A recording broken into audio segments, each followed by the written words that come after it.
States. And until the globalists are removed from power, we will never have another real one. The other thing about the American presidency you've got to remember is that this is a puppet post. It's automatically going to be a puppet post.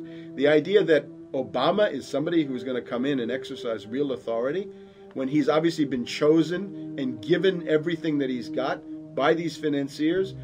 Presidents are now little more than corporate pitchmen who take all the political heat, while the controllers remain in the shadows, safe from public scrutiny. Hip-hop icon KRS-One is not just known for selling millions of albums. He has led a tireless crusade against youth violence and has been a strong voice for human rights. If they controlled it before, what makes you think they're not controlling it now? The country was on a verge of revolution. They threw a black man up. Now we like this.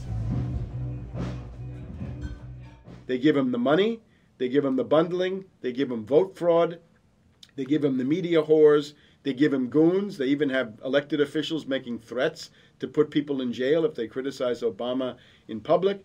All of this is the mark of a puppet. And that means that he is a puppet, actually more of a puppet than anybody else, more of a puppet than Mrs. Clinton would have been, even more of a puppet than McCain. He's the maximum puppet that we've had certainly since Jimmy Carter. They put a black face on the New World Order, and now we all happy. KRS ain't buying it. In the real executive power structure, the president serves the military-industrial complex, itself owned by the international bankers. If there's a revolution, the population just throws out the prime minister or president. The elite stays in power because the public is never aware of who the real enemy is. In Evian, France in 1991, standing before the Bilderberg Group, the apex of the world government power structure, David Rockefeller defined the New World Order as a system of world government serving the international banking elite. For decades, the banker-owned media would attack anyone who dared to warn the public that a dictatorial world government was being constructed right under their nose, and that national sovereignty was being deliberately destroyed. And now, after years of denial, the media and the elite themselves are proudly announcing that not only is world government real, but it is the answer to the financial crisis that they carefully engineered. Suddenly, the Wall Street Journal tells us that the North American Union is here, and that getting rid of the dollar for a common currency with Canada and Mexico is good. The Financial Times of London, published by a member of the Bilderberg Group, crowed that a dictatorial world government had been kept in the shadows for our own good, and that it was now time for it to emerge from behind the curtains of national security. White House Chief of Staff Rahm Emanuel stated on record that they can't let this crisis go to waste. You never want a serious crisis to go to waste. And what I mean by that, it's an opportunity to do things that you think you could not do before. And Henry Kissinger, who gave Barack Obama his first job out of college, told national television that the economic collapse was a great opportunity to bring in the New World Order. He went on to say that Barack Obama was the perfect person to sell it to the world. But he can give a new impetus to American foreign policy, partly because the reception of him is so extraordinary around the world. I think his task will be to develop an overall strategy for America in this period when really a new world order can be created. It's a great opportunity. It isn't just a crisis.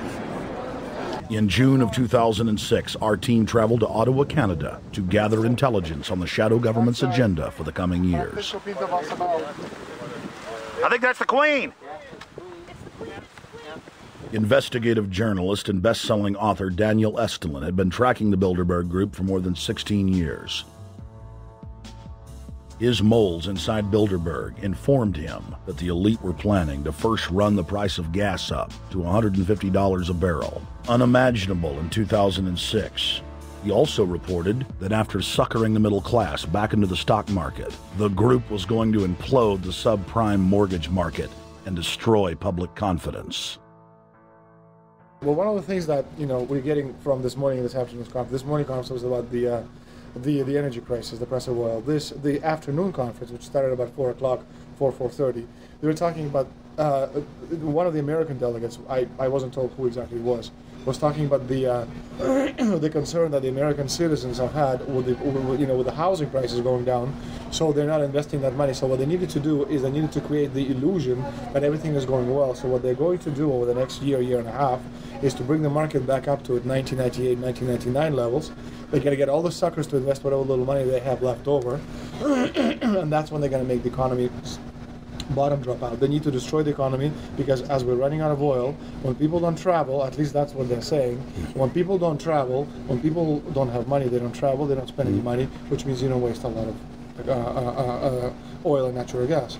That's the afternoon. So how does this source, I mean, just ballpark, I mean, so you have this source, is it? Well, actually, there are two people who are members of the Bilderberg Club. It's actual members. They're members of the Bilderberg Club who for years and years and years have been going and participating in all the conversations. They've always been dead on, always.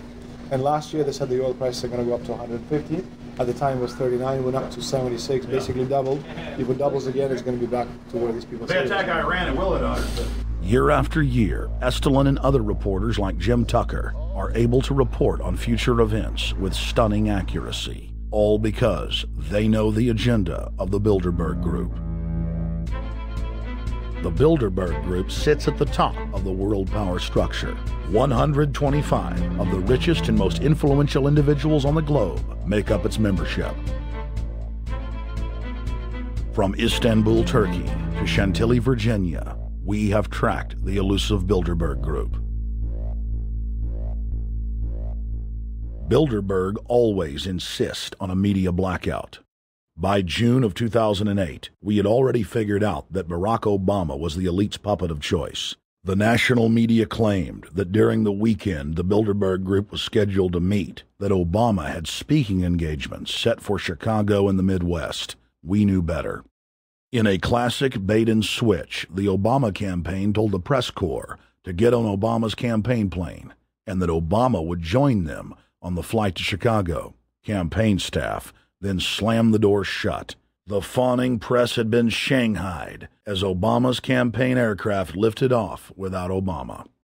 Robert, why were we not told about this meeting and that the senator wouldn't be on our flight until the doors were shut and we were about to taxi to take off? Again,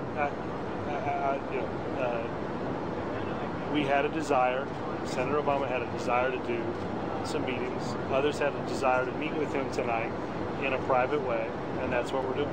We set up these meetings. They're being done tonight. Again, Is there more than one meeting? Is there more than one person with whom you... I'm not going to get into all the details of the meetings. I don't know that I've got a ton more different answers for all of your questions. Obama wasn't going to Chicago. He had a meeting to attend, a secret meeting. Initially, it was believed that the secret meeting took place at Clinton's Washington, D.C. home. Obama's spokesman denied that, but won't confirm where the former rivals met. He also declined to comment on their topics of discussion. For a day and a half, the mainstream media engaged in a wild goose chase, trying to find out where Hillary and Obama had gone. 3 cover stories later, the corporate press had to admit they had no idea where the 2 candidates had gone. And to this day, Clinton and Obama aren't talking. Plenty of sources knew about this meeting, told us and others that it was at Hillary Clinton's house, but clearly it wasn't. In 2008, the trail led us to the Westfields Marriott Hotel, right outside Washington, D.C. We just flew into Washington, D.C. We're driving to the Westfields Marriott. Tomorrow, the hotel's closed throughout the week, into the weekend for the Bilderberg Group meeting. We're going to check in the night before. They're going to kick us out tomorrow. So we're going directly into the belly of the beast. The hotel will be filled with at least 5 spy agencies: CIA, Defense Intelligence, Mossad, European Union Security. We checked into the Westfields Marriott 48 hours before hotel guests were scheduled to be thrown out ahead of the annual meeting. The building was nestled in the heart of the military-industrial complex, with the National Reconnaissance Office and Raytheon just a stone's throw away.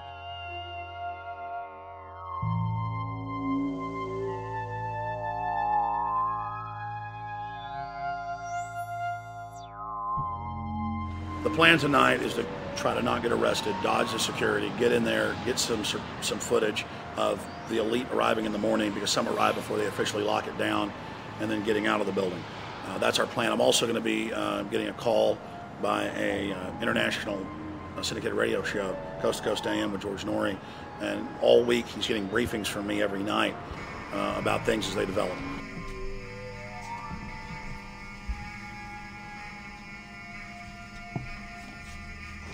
George, we're sitting here in the room. As the phone rings with your producer, Tom Danheiser, to put me on, the fire alarm goes off. So everybody is exiting the building. I know this is a setup. They timed it exactly when this happened. Open the door. I want them to hear the fire alarm. Open the door. I want people to hear this live to the 16 million people listening.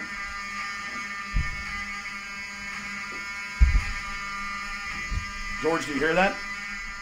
Now, they're going to use this as an excuse. The Westfields Marriott, right outside D.C. in Chantilly, they want to use this to flush us out of here. They're very upset. Everybody that covers Bilderberg, I was detained 2 years ago, interrogated, screamed at. They said Bilderberg was upset about me, wanted to stop us. This is guaranteed. Everywhere we go, we're followed. We have another hotel across town as a base of operations. They were there questioning us, getting in our faces.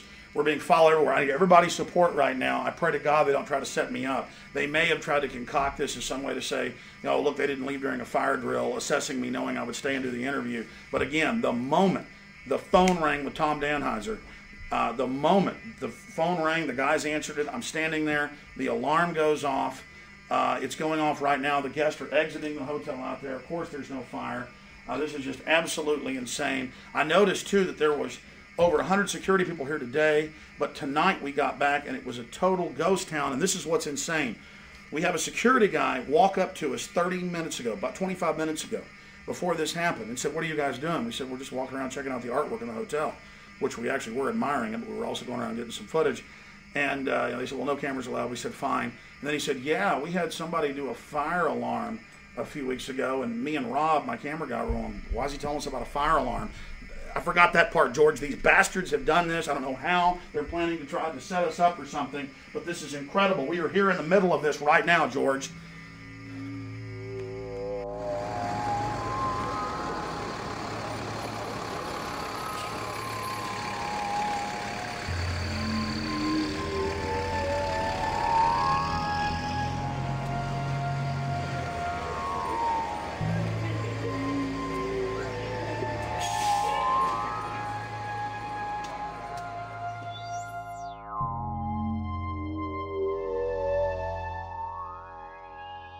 Hey, stay there. Keep it locked.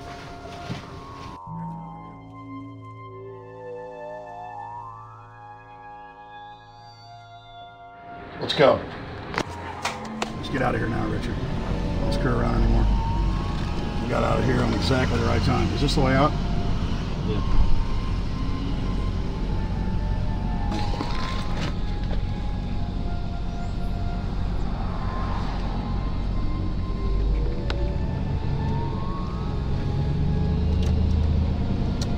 Car right behind us.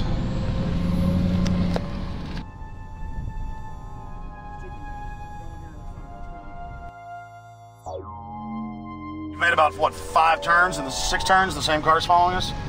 Now looks like he's following us into a... He came out of Bilderberg, he came out of the Westfield. He's being a little bit solo, but... Not too. So there he is. That's him over there in the blue green, car. Yeah.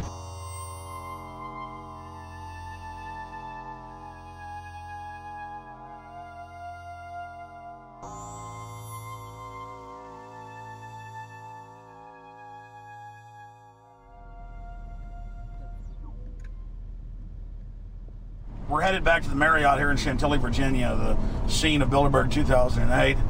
We successfully infiltrated the last day and a half inside, got out with some great stuff.